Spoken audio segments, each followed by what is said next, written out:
Welcome to our next installment of Cab Conversations, a content partnership with the Ohio Soybean Council on Brownfield. Joining us again today, Bill Bayliss, who is in Central Ohio, and Nathan Eckel in Northwest Ohio. Jeff Magyar typically joins us, and he may join us in progress. He's in Northeast Ohio. So we're going to talk today and do an update we're going to talk crops, we're going to talk weather. Things have changed a little bit since we talked in June. Nathan, we'll start with you. As you look at your crops in your part of the state, give us an update on where we are from where we normally, or where we were a month ago. Yeah, dramatic change from when we talked last, Megan. It's really turned around here. We've got some timely rains, after we got planted, and we got our side dressing done here about 2 weeks ago on the corn. Beans are all sprayed, coming along. They kind of go in that ugly duckling phase for a little while, but they're starting to come out of that with these rains we've had the last 2 weeks. About an inch a piece in about 4 different rain events. Really sitting good here. Corn in this area is anywhere from V8 to V10. And beans are just at R1. We're just starting to flower right now. So our only real concerns in this area right now are, just root structure in general because of the drought that we had. That those corn plants and those bean plants were really searching for water. They obviously had some there. So we're really sitting good. We're just waiting to try to cut some wheat here. Hopefully this afternoon. We keep getting some rains about every 2 to 3 days. So not very advantageous for cutting wheat, but I think we might try to roll the combine out here this afternoon. When you look at, and I know we're going to talk a lot about soybeans and crops in general, but how is your wheat looking? I know as I drove in my area, fields are really clean and didn't have a lot of weeds in them, but when the crop came out, it was really dusty and really dirty. How are things looking overall in those fields? Yeah, it seems I've been out walking, scouting a few wheat fields here the last few days. Kind of a mixed bag. I mean, the stand is good. We came through winter probably better than we ever have. There's no holes out in these fields from wet, being drowned out over the winter or ice pack over top of them. Wheat really looks good. The only difference that we do see is some early wheat compared to some late wheat, just some different size berries in there. It seems like some of the earlier wheat really has nice, decent size wheat berries in the heads. Some of the later wheat maybe had a touch of drought to it. If you remember back to when we planted wheat last fall, the weather that we had last fall was super dry. And a lot of that wheat laid in the ground in dry dirt for quite a while before it germinated, and some of that later planted stuff, it's kind of a mixed bag. So really anxious to see what this stuff looks like. It actually looks good in the field. There's no up and down, no holes. So I'm just anxious to get out and see what the combine says it is. Bill, let's move south as we take a look at your area. Talk to me and give us a little bit of an update for crops in the central part of the state. Well, somewhat similar to Nathan, but it did catch my attention. It seemed to be spotty, which really is not that abnormal for farming conditions in spring. But I have a brother-in-law that lives 25-mile west of me, and he was so wet he never planted anything until the end of May, clear the end of May, and it wasn't soaking wet, just damp. He says there was neighbors planting around him. Maybe they were smarter than he was, is the way he put it, but he held off. Now his crops all look good now, but maybe a little further behind than some of them up down the road. But that was kind of a pocket like. Back over into our area, as I mentioned the last time, we're big time farmers. We farm in 3 different counties. That's because we live in the corner of a county, and my son-in-law lives in the other corner. So that's a fun thing, big time in the Malta County operations. But the son-in-law's county is Champaign County, which is a really good normally every year raises some of the better crops in the state. Now he's in a little bit more of the rolling area, but still got that planted earlier, and his crops, just driving by them day before yesterday, and they look super great down there. I think he got in just at the right time, and it was in last week of April, I think, is when they planted all that. So beans and corn both got planted, look great. Up here, our crops really look good. I think the corn and beans are both behind what I would call a normal year. And due to the drought, it held it all. But right now, after we finally got these very timely rains, colors come out. So far we're disease free. So far it looks like we have the potential, other than maybe not quite as much sunshine as if they'd developed a little sooner. But I think we got good potential, good stands.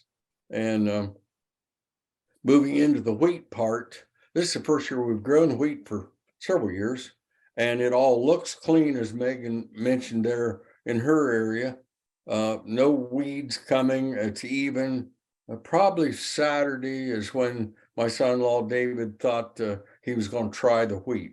We had one neighbor tried just real close to us here that was running 18 plus, and he was seeing more green spots, so he quit. So that's kind of the update for here in Logan County.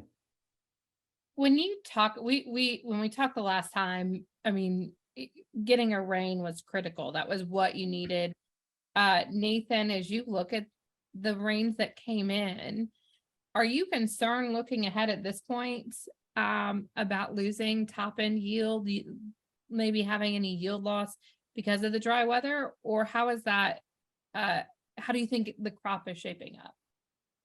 I think the only real issue I see is root development. I don't think we've lost any yield yet. The only concern I may have is just because we had the droughty conditions early, we didn't get that big ball of root mass up top because we didn't have the moisture. That corn plant really dove down for moisture, and I think it found it. We never really, we saw, if you're on the internet at all, you see a lot of the pictures from out west, where you see those real spindly, tight curled corn leaves.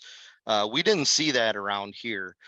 So I think, right now, that V6 to V8 stage is really when we're determining our ear size, and we got rains then. We're looking for this corn to tassel in about 20 days. So hopefully we can get through this wheat harvest and we get this tassel shoved out, and get some more rains then, in August here, and, round our fair time. And that's usually, we do get some rains in August, and that is really what makes the crop, in all honesty. I don't think we've lost a whole lot, if we've lost any. Bill? Yeah, and I agree. As farmers, we always evaluate that from year to year. Timely is all about the rain. It's not whether you got 12 inches or 2 inches in the year, it's when did it come. And that rain was pretty timely. It had us very worried because and in a roundabout way might have been beneficial as making those roots go down deeper for later on. But it was a wonderfully well-timed rain for the corn, particularly. The beans still just sitting there. Nathan mentioned the ugly stage. Yeah, they're just starting to look like I'm thinking they're going to be a good crop. Got to stand there. Although now we did plant beans in standing rye this year. First time we've done that. And kind of wonder, second thoughts, whether that was smart or not. Time will tell here. I had another brother-in-law that's done that several years and always thought it turned out just fine. So we're always trying new things, always getting the experiences. Sometimes they're not good experiences, but that's the challenge of farming. Well, to add to that too, Megan, along with what Bill said, I think my beans that we planted into standing rye are probably my best looking beans that we have. For some reason, the no-tilled beans that we no-tilled into corn stalks really struggled early on. I don't know if it was a factor of, there was still some moisture and the trenches didn't get closed early, and then it dried out. and then we didn't really germinate till the rain, but everything that we planted into rye just seemed like the ground conditions were a little better, and I got my best stand on those rye fields this year. Well, I'm going to make note of that and check in with you both when we talk in August and then again in September to see how those beans into rye are looking in comparison. This is a time of year where we spend a lot of time scouting fields, whether it's driving down the road, whether it's in the field. What are you looking for right now in terms of pests, weeds, disease, and how is that kind of setting things up for the rest of the growing season? I think as far as disease pressure goes right now, because we were so dry so early, I think our disease pressure is low. Plus we had those northeast winds that we talked about the last time, that we spoke in the last interviews that we did. So I think right now, we're scouting for tar spot because we have had tar spot in this area before. But a lot of that's brought on by the southwest kind of tropical winds, if you will, out of those Gulf winds that we usually get when you get that jet stream that dips down into the Gulf and pushes that Gulf moisture up to this area. But we really didn't have that early on. And that's usually what we see when you see that more tropical air come in like we're having right now. That's what usually brings on a lot of those diseases and pests, and we just haven't had that. I haven't seen any disease pressure here thus far. That doesn't mean that we're not looking for any. We always are looking for frog eye in these soybeans and things like that. So right now we're sitting really good, but we're always scouting. Disease, that's, talking a little disease. Are you seeing a lot of weed pressure this year, pest pressure yet? Disease pressure, weeds were a bit tough to control. I think our early pre-emergence herbicide that we planted, because we were so dry, those weeds went into kind of defensive mode and they really hardened off, and we really struggled we had to come back a little earlier than normal with our first post pass on our soybeans. We did have to come back on quite a few acres of corn as well, which we usually don't have to do. But, we need that moisture to activate a lot of those chemicals, and we just didn't have it. So it had a lot of escapes in corn. We covered almost, I would say, 80% of our corn acres we had to respray, which we usually don't have to do, but we had to do that this year. But we got them, we got them caught. We got a good kill on these weeds. So really not a concern at this point. Bill, what about for you? Disease pressure is not there yet. And I think it's due to the fact we had that long dry spell. Chances are we might escape that. Now it's not time for the bugs really to get into the beans yet. So time will tell there. As far as insect challenges, weed challenge, we've got basically a good control, except, and this is just normal farm, along the edges. And I'm kind of particular. I like to have things neat and trim. And I got an ATV sprayer with a little, they call it a boomless nozzle on it. I run along the edge of the fields where you don't want to, when we're spraying with the big 120-foot booms, it's hard to go around the telephone poles and not get out into the road ditch, spray the county's grass out there. But so I just, I like to go in the summertime, just here before too long, spraying along the edge. And so I don't have weedy looking edges, because a lot of times that's when the spray maybe filtered out right there. And of course, farmers just hate weeds, and I'm one of them. So that's my next project, I think, as soon as we get the wheat cut. A lot of infield talk today. I think we also can talk a little bit about what's next for the crop as you look outside or down the road.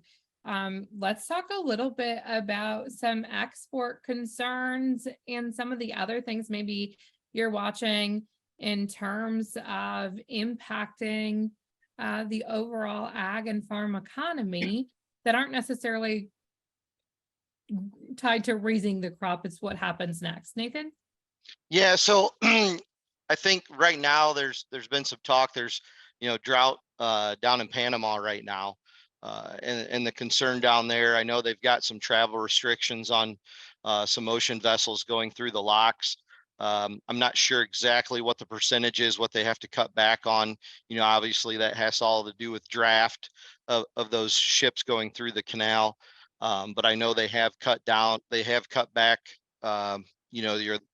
their draft that they can use to go through those canals. So that obviously it's gonna cost a little more they can still ship through those channels, those shipping channels. They just can't haul as much on those ocean vessels, which could create a challenge. But that may be advantageous for us up here in Ohio, using St. Lawrence Seaway, going out in the Atlantic Ocean and things like that. We may have to rely a little bit more on that.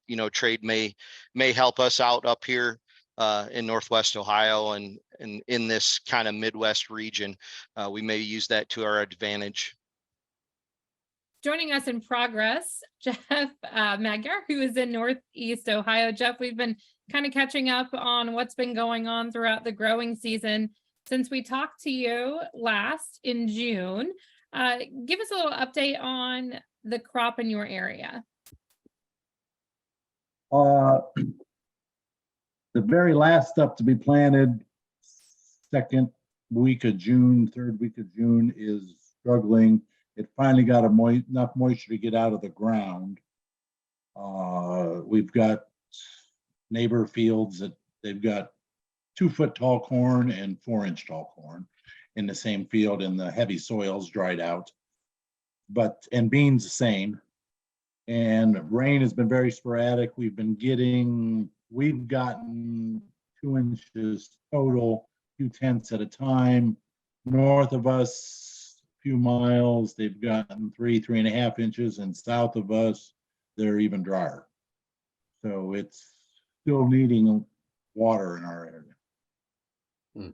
A much different story than we're hearing from Bill and Nathan. I would assume you're a little bit further behind in the growing season than they are in terms of how the crop is doing. How dry are you at this point, and how much are you in need of a rain in your part of the state? Our area, corn, especially if it was fall tilled ground, is holding its own. We'll have corn tasseling in a few days, the early stuff, but beans are struggling to get enough moisture to really take off and go. Are you having any pest disease, any other types of, as you're scouting, pest pressure, disease pressure, weed pressure? Weed pressure is terrible. I know the co-op was saying they'll have to do more resprays than they ever have this year. How, in terms of, I guess, spraying and just being able to do that, how far behind were you just because of the dry weather or the lack of efficacy in your normal spraying time? Corn is done. We had to respray 150 acres for grass, but beans, I think the last of the ragweeds germinated. We have to spray it since they're food grades. We have to spray it now, and the herbicides that you use to spray post-emerge food grade beans burns the heck out of them. Hoping to wait 2 days. It's supposed to be in the 70s, not in the 90s. But they're just starting to bloom, some of the early beans, which you should have it sprayed before then, but we're going to hit it in a couple days. When you look ahead and down the road at this crop, how concerned are you about yield loss due to the weather early on? And will you be able, or do you think the crop can catch up in any phase yet? I think the crops have to have been hurt. The record yields, I don't see any way, but I also go back to the old adage that dry years scare you to death, wet years will starve you to death. So And it's amazing to me how the crop is still hanging in there as dry as it is. For all, and this is maybe a question for all of you, is that a testament to the investments that have been made in research in genetics to be able to still have a crop go through the stress that it went through early on and be able to pull through for the most part at the end of the day? Yes, I think the genetics, especially in corn, to be able to take drier weather, I think it's, yes, genetics have come a long way in helping a crop hang in there. Anybody else? Yeah, I think, go ahead, Bill. Yeah, my turn. You got to have a stand first. And in our area, we do have an even stand. Can't have ears if you don't have the stalk to begin with. So that's encouraging. And I've seen years when we planted in the end of May that we raised extremely good crops. So I'm in our marketing process now. I'm still evaluating. I don't think we're off to a bumper crop, but we're still have the potential of a good crop, subject to the next rain for corn at tossing time and beans at filling time. So as we progress through the year, that's when we'll maybe adjust our marketing plan, how much we've got forward contracted or how much we're bin space we're going to need come fall. Yeah, I think this, the research that these companies have put in and the universities, I think really do pay dividends on what we have here, especially in the state of Ohio. We really look at, different disease pressures and things like that. And I think that's a testament to the research that's being done out here. Drought tolerance is ever more prevalent in these crops, more so than we ever had before. And I think, you're seeing that right now. We're able to update within the field, and there's obviously other things that happen and impact the farm and the ag economy that are outside of the field. One of those is exports and being able to move a crop. Nathan, as you look at other parts of the world, what are some concerns or some of the things you're watching as a farmer in thinking about the next step for this crop? As we talk about drought, there's some areas that are impacted. Obviously, water travel is one of those. Right now, we've got some restrictions, draft restrictions down in the Panama Canal. And so that can be a struggle, for the southern part of the United States for exporting some soybeans out of there, and corn and different meals and things like that. But that may be advantageous for us up here in, Great Lakes region, utilizing our shipping channels that we have. We did have a drought early, so we do have some draft issues, but not so we can still push some things out of the rivers and lake system here in Ohio, that they really need to run at capacity to be efficient down there on those ocean going vessels. And we can get away with a little bit more up here and still move some good product up in this area. So, I think that may equate to us a little better basis levels than what most folks have. We're very diversified in the state of Ohio and how we can move, soybeans and corn and wheat in this area, whether that be rail, road, or water. We're very diversified in what we can do here. And that's a great thing for the state of Ohio. I would have to assume that would be having those options, whether it's to go north or to put it on a truck, a rail car, or down the river, really provides opportunity. Is that similar to you for Bill and Jeff being able to take advantage of those different avenues to export and move your grain? Well, Jeff and I both grow food grade beans, and that's a different cat, I guess. It's a big world. And as Nathan talked about, there's a lot of different things that can throw it off. It seems like we have one black swan event after another anymore, and that was supposed to be once in a zillion. But the thing that always catches my attention when I travel over to seas, particularly Asia, where a lot of our food grade beans go to, sincerely, the first question they ask is, will we have enough? That's human food to them. And they're concerned there whether we have enough. So when enough is all adjusted by rainfall, shippings, wars in Ukraine. I got a friend in Argentina that they just go through one political turmoil after another one. So it's always something new. It seems like you take advantage of the good times and live tough through the bad times. But as Nathan mentioned, here in Ohio, we're in a sweet spot kind of as far as transportation, a lot of hogs and chicken farms, ethanol plants. Yeah, we're fortunate. Our basis level is much better than the boys out in Iowa and the Dakotas. So be thankful for what we got. Yes. Same here.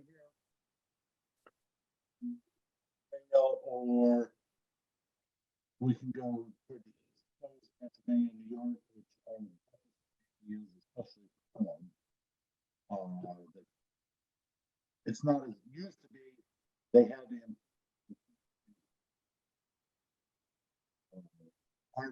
like our corn.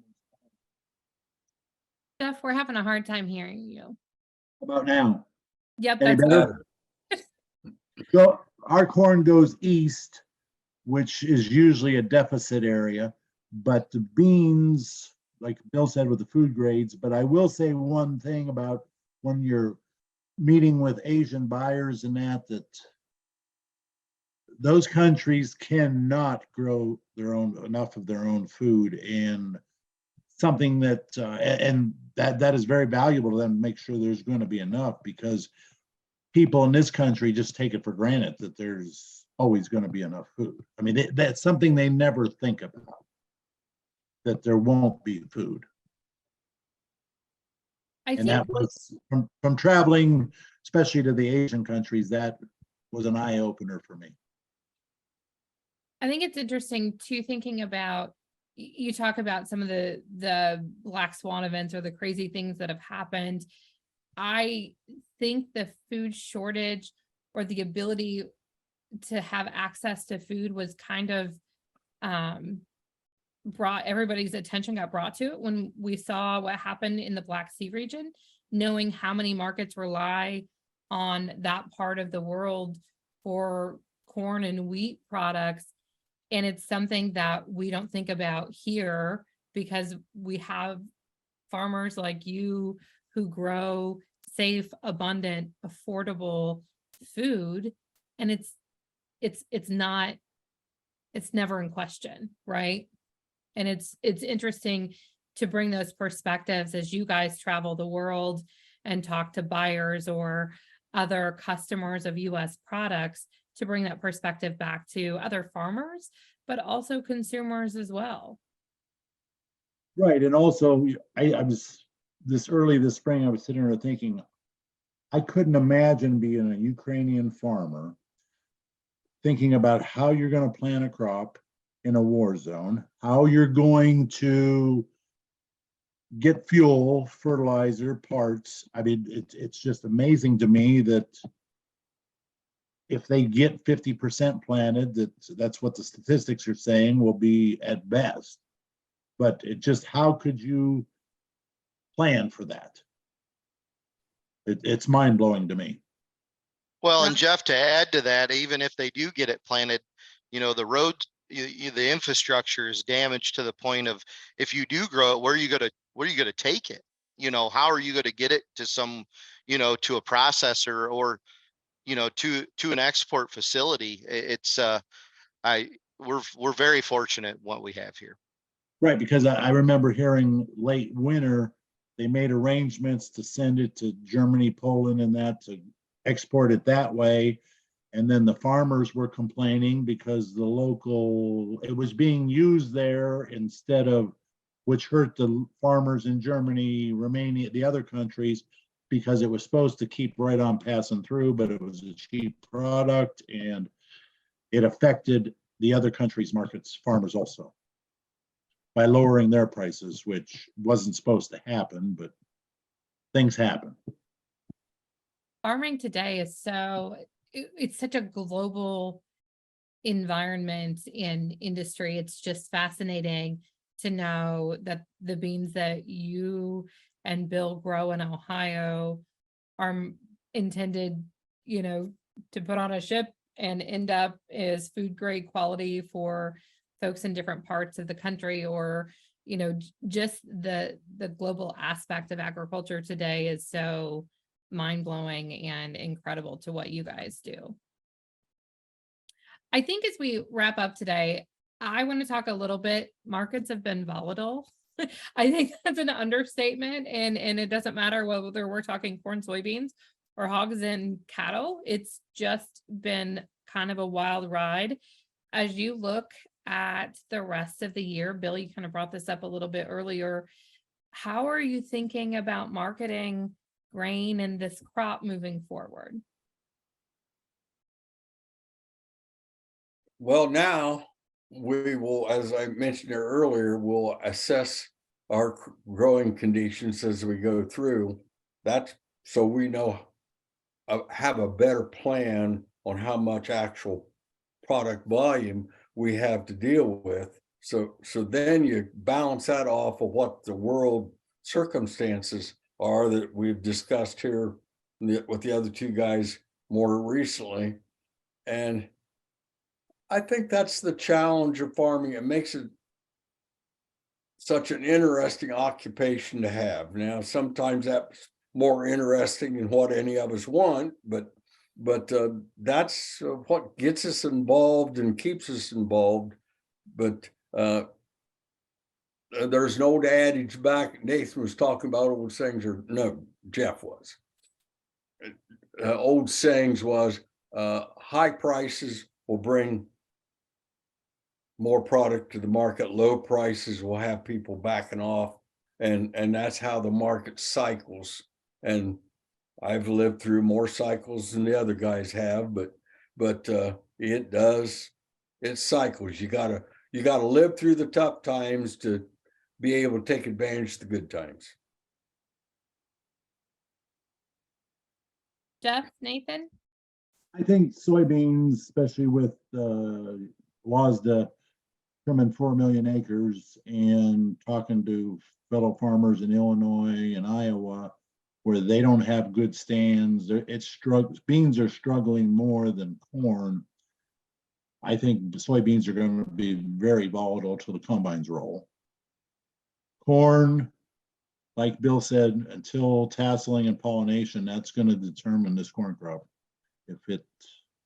We have mid 90s and upper 90s when it's tasseling, because the other thing is tasseling is going to be late this year, even in the I states, the states that matter as far as dictating price. But no, there's potential for recovery of a so-so crop, or there's potential for a poor crop. Nathan, last words with you.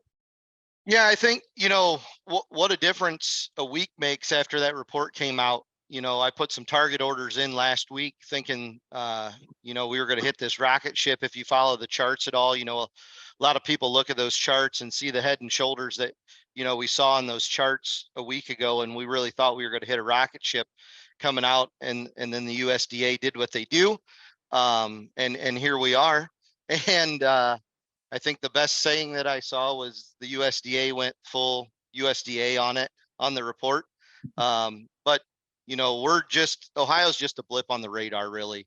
A lot of times what we do here doesn't dictate the markets a whole lot. We can do the best that we can. And, we've got some target orders out there, and hopefully we can hit them. And we're just ride this wave until we get to harvest and then see where we're at. That's the ultimate, the end game is what these yields are going to be now.